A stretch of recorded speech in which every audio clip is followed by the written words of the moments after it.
ভাই রে ভাই, আমি ফেসবুক দেখছিলাম, তো ফেসবুকে দেখি এরকম একটা ভিডিও। তো দেখে আমার কেমন কেমন লাগছিল, তো দেখি কমেন্ট বক্সে কে কি লিখছে সেটা আবার চেক করতে গেলাম। তো কমেন্ট বক্স খুলে তো আমি আরো হাসতে হাসতে মরে গেলাম। তো এদের কি ভাই খেয়ে দেয়ে কাজ নেই, কমেন্ট করে এরকম এরকম। তো দেখি কমেন্ট বক্সে কে কি লিখছে। একটা একটা কি কম ছিল যে আরো একটা যোগ দিয়েছে। তারপর আমি এখানটায় কমেন্ট পড়তে এসেছি। তারপর আপনি খুব সুন্দর ভিডিও করেন, কিন্তু দয়া করে সেগুলো পোস্ট করবেন না প্লিজ।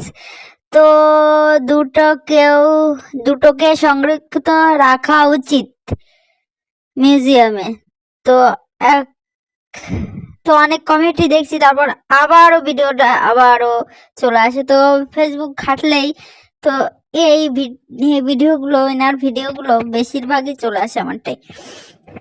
তো আমি আবার কমেন্ট বক্স চেক করতে হয় যে কে কি লিখছে। তো আবার চেক করতে চলে আসলাম। এর ভিডিও সামনে পড়লে আগে আমি কমেন্ট পড়তে আসি। তো আমার মতো একজন, এর কমেন্ট করে লাভ নেই, একে কমেন্ট করে লাভ নেই, এর লেখাপড়া জানে না মনে হয়। তার ভিডিও করলে কেউ লিখেছে পাগলি পাগল নাকি, জীবনে কোনোদিন খাসনি।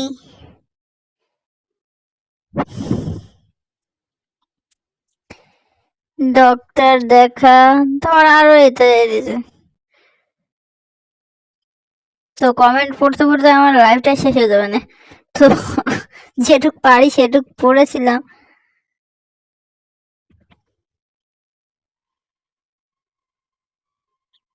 তো অনেক অনেক অনেক কমেন্ট, আর কমেন্টগুলো মানে একটা কমেন্টও পড়ার মতো না, মানে পড়ার মতো নাকি মানে ধুয়ে ফেলে দিয়া। তো আর একটা ভিডিও দেখো, আরেকটা ভিডিও লিখছে, আরেকটা ভিডিও কমেন্ট করেছে, হেলিকপ্টারের মতো চুল গিয়ে নিজেকে হেলিকপ্টারের মনে করিস, আসলে ওটা একটা দাম।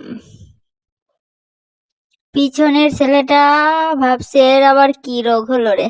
ব্রেকিং নিউজ, কমেন্ট পড়তে এসে আমি হাসতে হাসতে মরে গেছি। তো আমার মতোই হাসতে হাসতে মরে গেছে। আমি শুধু ভাবছি সামনের যে বাড়িটা আছে সেই লোকগুলোর অবস্থা কেমন হবে, ওরে বাবারে, অনেক চিন্তা। আহ,